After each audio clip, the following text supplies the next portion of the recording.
여러분들 혹시 요즘에 이렇게 많이 유행하는 것 중에 밸런스 게임이라고 있어요. 밸런스 게임. 이거 혹시 뭔지 모르세요? 서로 다른 두 개의 선택지를 제시를 하고 나서 그 중에서 어떤 걸 더 선호하는지를 이렇게 선택하는 게임이에요.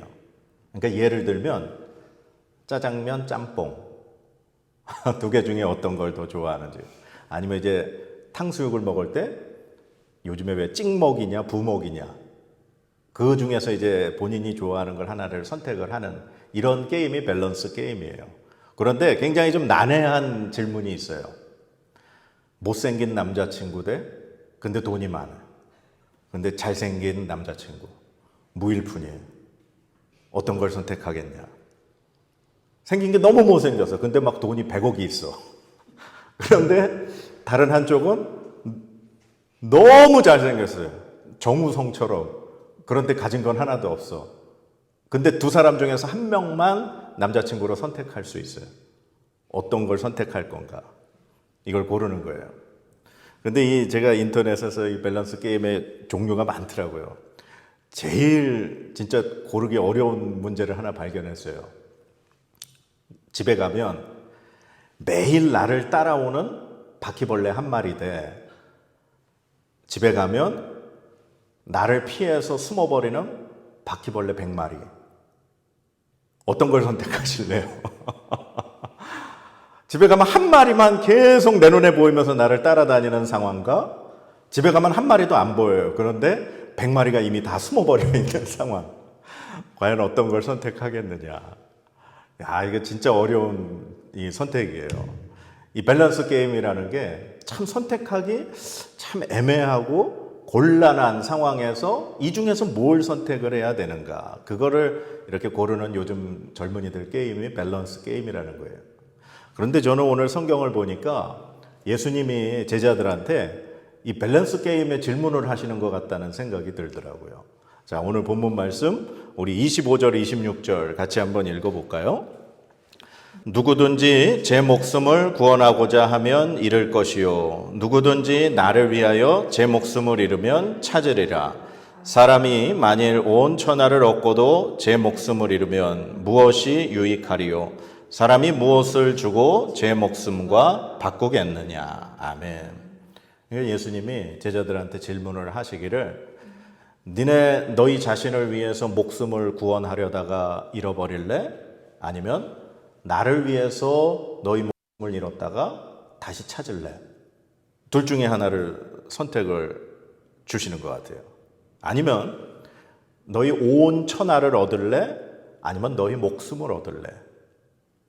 이 둘 중에서 온 천하를 얻는데 목숨은 잃어버리는 거예요. 그런데 온 천하를 얻을 수는 없지만 내 목숨은 영원히 얻을 수 있는 거예요. 이 마치 이 두 가지 중에서 어느 한 가지를 우리에게 보여주시고 제시하시고 선택하라고 말씀하시는 것 같다는 생각이 들더라고요. 자, 그러면 오늘 21절, 오늘 본문의 시작인 말씀 같이 한번 읽어볼까요? 이때로부터 예수 그리스도께서 자기가 예루살렘에 올라가 장로들과 대제사장들과 서기관들에게 많은 고난을 받고 죽임을 당하고 제3일에 살아나야 할 것을 제자들에게 비로소 나타내시니. 아멘. 오늘 이 본문 말씀이요, 바로 예수님의 첫 번째 순환 예고, 예수님이 어떠한 일을 당하시고 죽음을 당하셔야 하는가, 그것을 제자들에게 비로소 처음 말씀하신 그 본문입니다. 오늘 본문에 보면 예수님이 비로소 나타내셨다. 이 말의 뜻은 예수님이 그동안 이 말을, 예수님이 어떠한 죽음을 당하실 것인가라고 하는 것을 제자들에게 말씀하고 싶어도 차마 하지 못하셨다는 거예요. 왜 그랬을까요? 제자들이 준비가 안 됐으니까. 예수님은 이 하나님의 때에, 하나님의 계획에, 하나님의 시간에 맞춰서 지금 일을 진행해 가고 계시는데, 이 예수님이 왜 오셨는지, 어떠한 죽음을 당하셔야 하는지, 이것을 제자들에게 가르치고 싶어도 아직 때가 되지 않았던 거죠, 제자들의. 그런데 오늘 21절 앞부분에 보니까 이때부터 이제 예수님이 제자들이 준비가 됐다고 생각을 하시고 말씀을 하신 거죠. 그러면 이때가 언젠가? 우리 지난주에 말씀 봤죠. 예수님과 제자들이 빌립보 가이사랴 도시에 가서 그곳에서 이제 너희들 나를 누구라고 하느냐? 베드로의 고백. 주는 그리스도시요 살아계신 하나님의 아들이십니다. 이 고백을 예수님이 들으시고 그리고 그 신앙 고백 위에 교회를 세우셨어요. 그리고 그 교회에게 주신 사명과 권한, 천국 열쇠를 주시면서 예수님이 제자들에게 이 복음 전파의 사명을 맡기셨죠. 바로 이때로부터 예수님이 이제 때가 됐구나 하고서 예수님의 이 순환에 대해, 죽음에 대해, 그리고 부활에 대해 제자들에게 처음으로 가르쳐 주신 말씀입니다. 그런데 문제는 이 예수님의 말씀을 듣고 베드로가 보인 반응이에요. 우리 22절, 23절 읽겠습니다. 베드로가 예수를 붙들고 항변하여 이르되 주여 그리 마옵소서 이 일이 결코 주께 미치지 아니하리이다. 예수께서 돌이키시며 베드로에게 이르시되 사탄아 내 뒤로 물러가라. 너는 나를 넘어지게 하는 자로다. 네가 하나님의 일을 생각하지 아니하고 도리어 사람의 일을 생각하는도다 하시고. 아멘. 베드로가 예수님의 이 순환 예고를 들으니까 예수님을 붙들고 항변을 했다. 이 항변하다라는 말의 뜻에는요, 꾸짖다라는 그러한 말도 포함이 되어 있어요. 의미가. 예수님을 꾸짖은 거예요. 예수님을 붙들고 도대체 무슨 말씀을 하시는 겁니까? 이런 일이 결코 일어나서는 안 됩니다. 예수님을 마치 꾸짖듯이 베드로가 예수님에게 강하게 이야기한 거예요. 그런데 이 베드로가 예수님한테 이 보인 행동과 말, 누구를 위해서 그런 거예요? 예수님을 위해서 그런 거예요. 예수님이 예루살렘에 가면 그 종교 지도자들한테 고난을 당하고 죽음을 맞이한다고 하시니까 베드로 입장에서 선생님이 그런 일을 당하면 되겠습니까? 아니 하나님의 아들이신데 메시아인데 이런 일을 당하시면 되겠습니까? 예수님 위해서 이 베드로가 보이는 행동은 참 멋진 행동이라고 생각해 볼 수 있어요.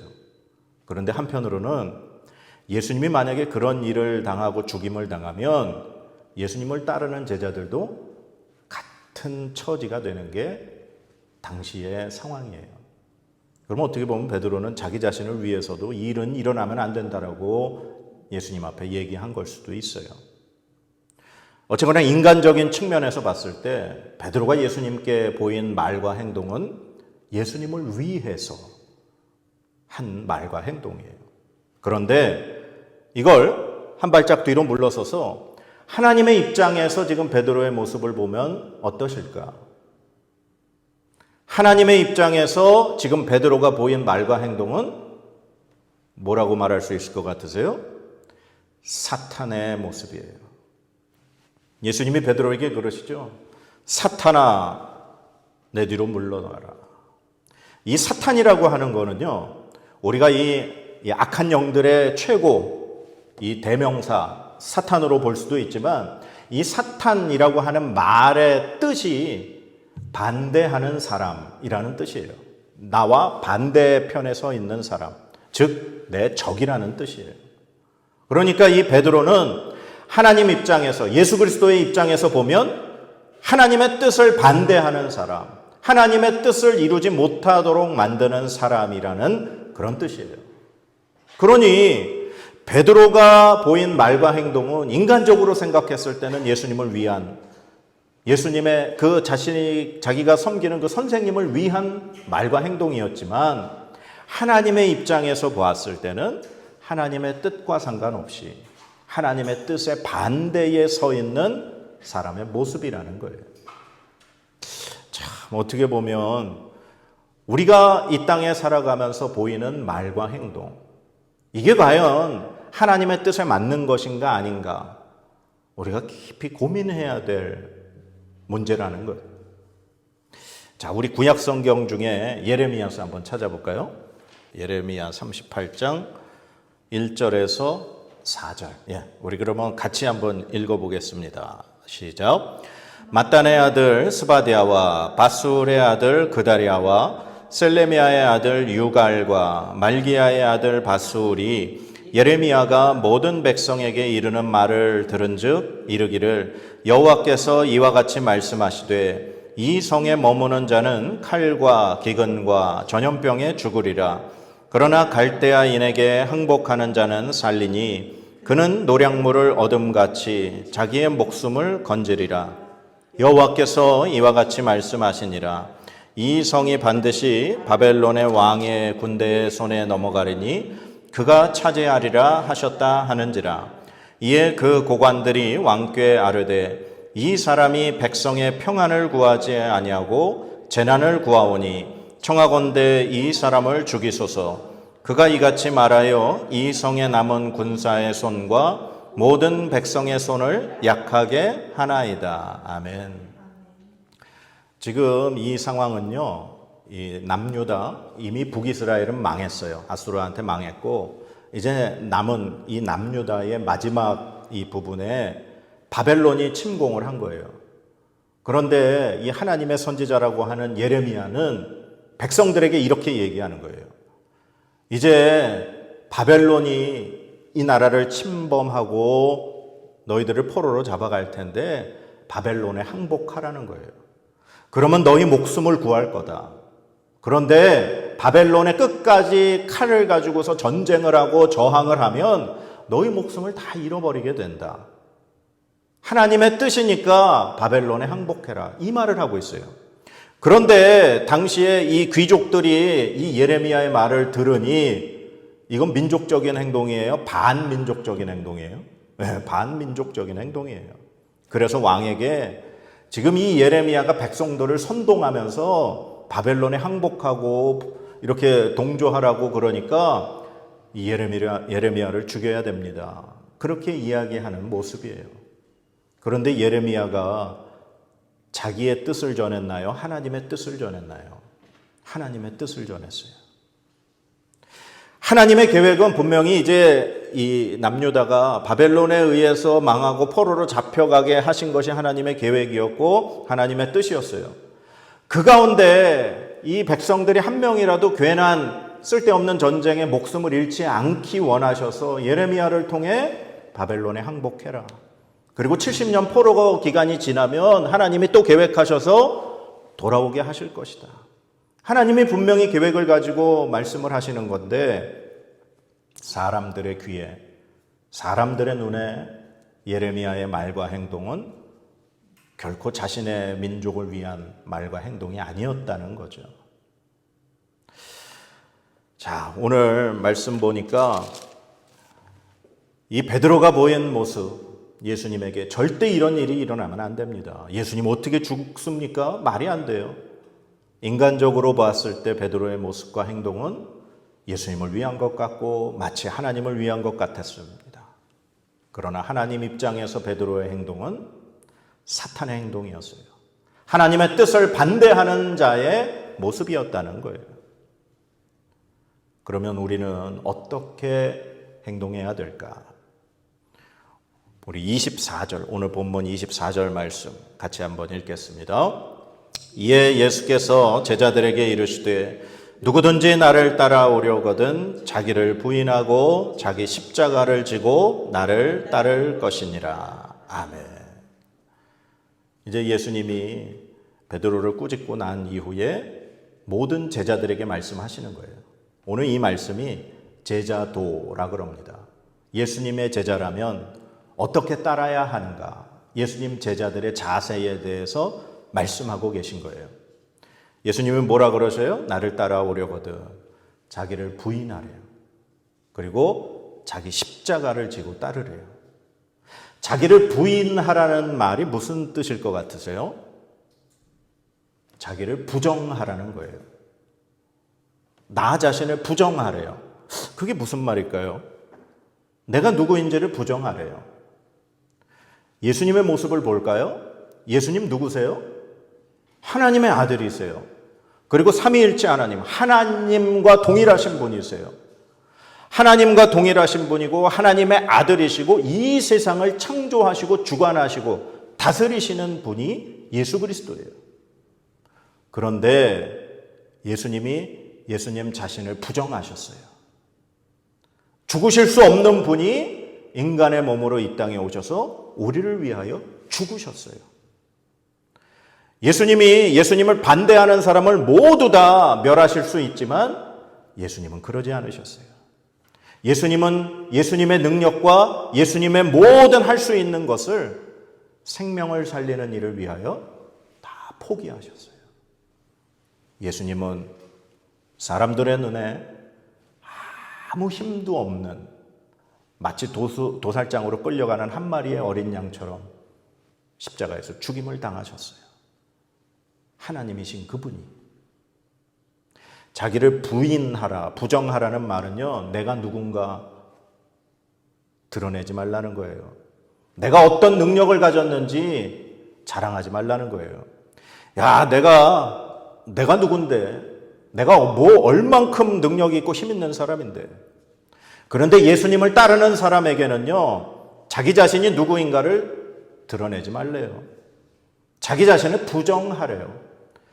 내가 예전에 신앙생활을 얼마를 했건, 내가 지금 이 신앙생활을 어떻게 하고 있건, 내가 교회를 위하여, 내가 주님을 위하여 얼만큼 헌신을 했건, 내가 뭐 어떻게 지금 주님을 위해서 내가 지금 희생하면서 살아가는데, 아무 그러한 자기 자신을 나타내지 말라고 말씀하셔요.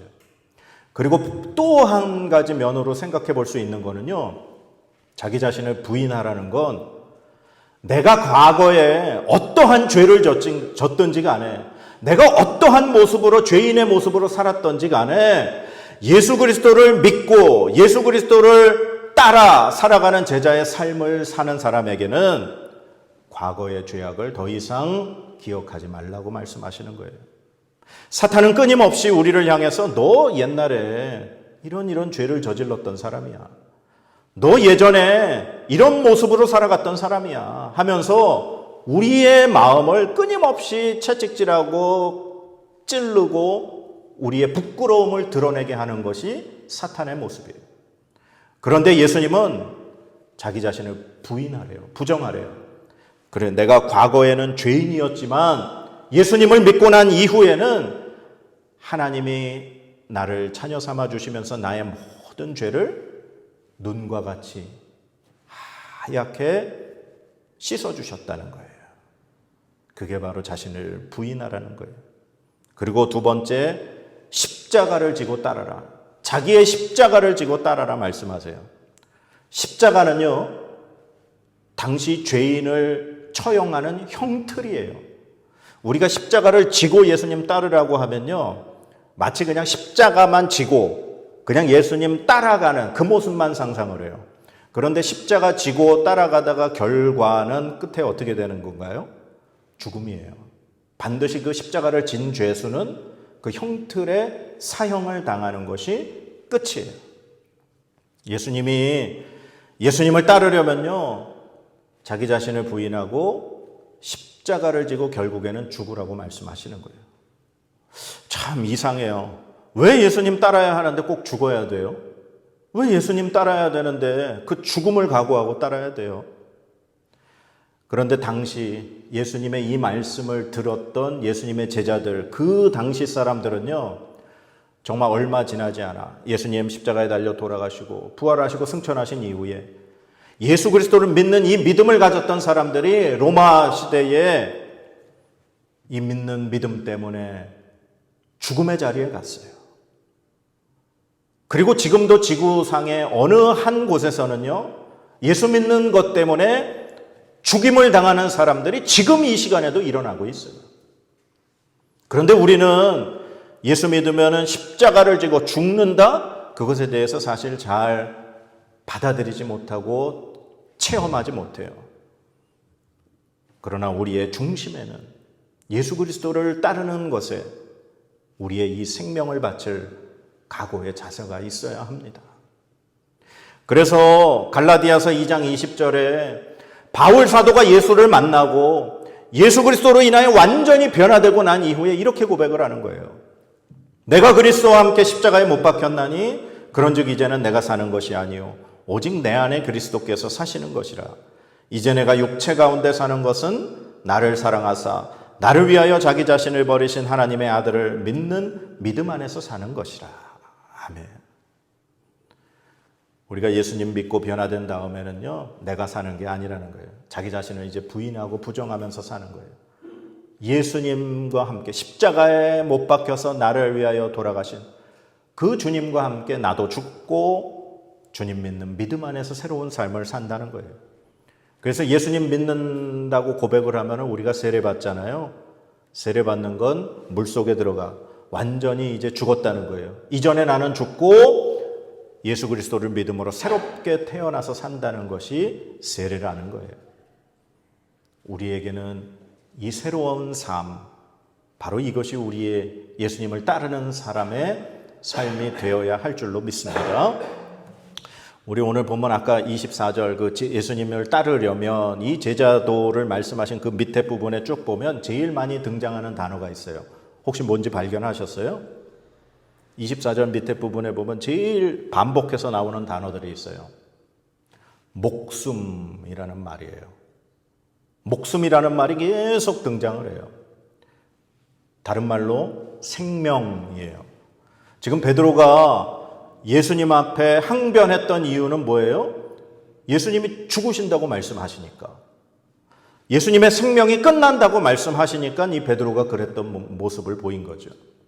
예수님도 제자들에게 말씀하시기를 이 무엇이 그렇게 중요하다고 말씀하셔요? 사람이 온 천하를 얻고도 제 목숨을 잃으면 무엇이 유익하겠냐? 사람이 무엇을 주고 목숨과 바꾸겠느냐? 그 말씀하시죠. 예수님도 생명이 제일 중요하다고 말씀을 하세요. 자, 그러면 질문을 할게요. 생명이 왜 중요해요? 한번 생각해 보셨어요? 뭐 종교적으로도 여러 종교에서도 생명의 소중함을 이야기해요. 여러 인권단체에서도 생명의 소중함을 이야기해요. 예수님을 믿는 사람이건 안 믿는 사람이건 종교를 가진 사람이건 가지지 않은 사람이건 누구나 이 세상의 모든 사람은 생명, 목숨이 소중하고 귀하다는 걸 알고 있어요. 근데 왜 소중할까요? 왜 귀중할까요? 뭐 여러 가지 이유가 있겠습니다. 그런데 생명은 하나밖에 없어요. 지금 나에게 주어진 이 생명은 단 하나. 그리고 이 생명은 무엇과도 바꿀 수 없어요. 그 무엇과도 대체될 수 없어요. 우리가 뭐 컴퓨터 게임에서 막 이렇게 게임을 하다가 한번 죽으면 또다시 부활할 수 있어요. 그런데 우리가 가지고 있는 이 생명은 한 번밖에 없어요. 제가 이 설교를 준비하면서 이 생명이 왜 그렇게 중요할까? 모두가 다 중요하다고 소중하다고 아는데. 그래서 이 말씀 가지고 깊이 묵상을 했어요. 그런데 이런 깨달음을 얻었어요. 이 생명은 누가 주신 건가요? 하나님 주신 거예요. 창세기에 보니까 창세기 2장에 하나님이 흙으로 사람을 만드시고 그 코에 생기를 불어넣으셨더니 사람이 생명이 되었다. 살아있는 존재로 변한 거예요. 그러니까 이 하나님께서 불어넣어 주신, 후 하고 불어넣어 주신 이 생기가 누구로부터 온 거라는 거예요? 하나님으로부터 온 거라는 거예요. 하나님으로부터 온 것이 지금 우리 속에 들어와서 우리를 살아있게 만드는 것. 이게 생명이라는 거예요. 그래서 생명의 주인은 하나님이에요. 이 생명을 주신 분은 하나님이에요. 그래서 이 생명은 누구의 것이에요? 하나님의 것입니다. 그래서 너무나도 소중하고 귀한 거예요. 하나님의 것이기에. 우리 게 아니에요. 하나님 주신 거예요. 그래서 하나님이 이 하나님의 것을 내어주신, 하나님의 생기를 불어넣어서 살게 만들어주신 인간이 너무나도 소중하고 귀해서 에덴 동산에 아담과 하와와 함께 살아가셨던 거예요. 그런데 그들이 죄를 범하고 나서 하나님을 떠나고 죽음을 맞이하는 죄인이 되고 나서 하나님의 마음이 너무 아프셨던 거예요. 그래서 인간을 살리시려고, 바로 저와 여러분을 살리시려고 하나님이 하나님의 아들이신 예수 그리스도의 생명을 십자가에 주신 거예요. 예수 그리스도의 그 십자가의 생명이 우리를 대신해서 희생되어짐으로 우리의 생명이 영원한 생명으로 변화되어지는 은혜를 얻게 된 것입니다. 엄마가 10달 동안 자식을 뱃속에 품고 있다가 세상에 잉태를 하잖아요. 엄마에게 있어서 자식은 자기의 생명과 같아요. 왜요? 자기 몸에서 나온 살아있는 생명이기 때문에. 그래서 엄마가 자식을 위하여 목숨이라도 내놓듯이 하나님의 생기를 불어넣어 우리를 창조하신 그 하나님은 우리를 위하여 그 십자가에 예수 그리스도의 생명까지 내어주신 그 마음을 우리가 기억해야 할 것입니다. 사랑하는 여러분, 이 귀한 생명, 하나님의 것, 하나님께서 우리에게 부어주신 이 생명, 이것을 어떻게 사용하시겠습니까?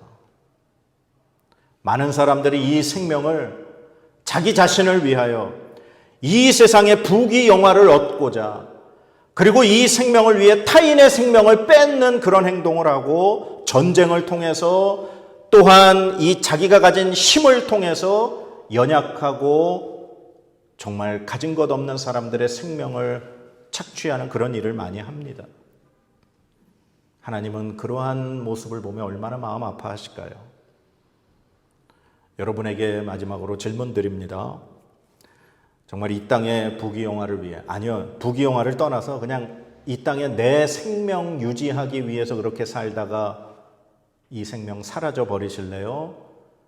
아니면 예수 그리스도를 믿고 예수 그리스도의 구원받은 이 생명으로 예수 그리스도의 복음을 위하여 살다가 영원한 하나님 나라에서 주님과 함께 사시겠습니까? 오늘 하나님이 우리에게 주신 이 귀한 생명을 우리가 어떻게 살아가며 사용해야 할까? 깊이 고민하시고 묵상하시는 저와 여러분의 삶이 되시길 바랍니다. 우리 기도하겠습니다.